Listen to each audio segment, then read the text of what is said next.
Is it MAGA to support American workers being replaced with H-1Bs visa holders?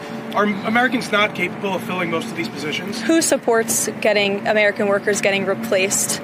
I know the president mentioned that he wanted to bring in some workers that he could eventually send back in regards to... The president does not support American workers being replaced. You are mischaracterizing what the president said.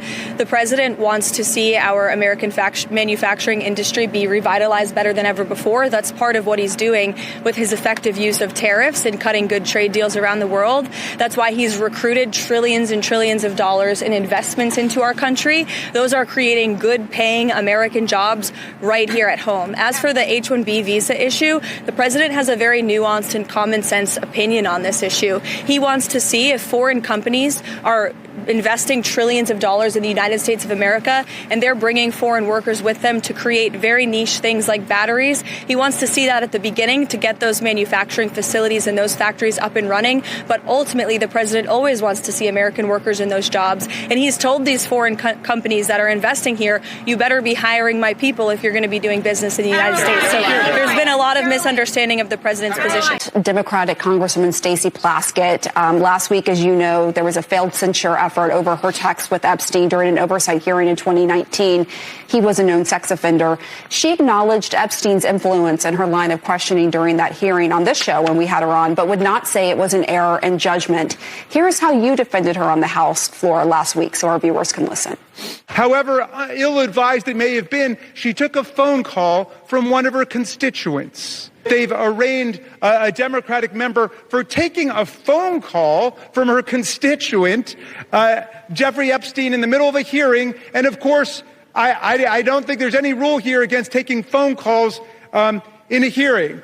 To be clear, she initiated the text chain on that day. But are Democrats losing the moral high ground on the Epstein issue by defending her as you have? Well, look, we've been demanding a complete release of the file. And now they wanted to discipline her, censure her, because she'd engaged in that text exchange with a convicted criminal. In 2020, you made some tweets that have since been deleted that were very critical of police. You said in those since deleted tweets that the Metropolitan Nashville Police Department should be dissolved. Another cheered on a teachers union saying that defund the police should be a requirement for schools reopening. And another saying good morning, especially to the 54% of Americans that believe burning down a police station is justified. 2020 was obviously a very fraught year.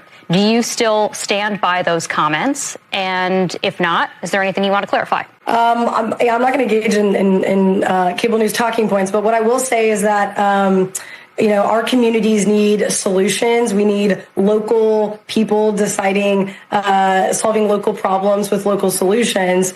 And that's not the overreach of a federal government or state government of which we are dealing with in Nashville and our cities across the state of Tennessee.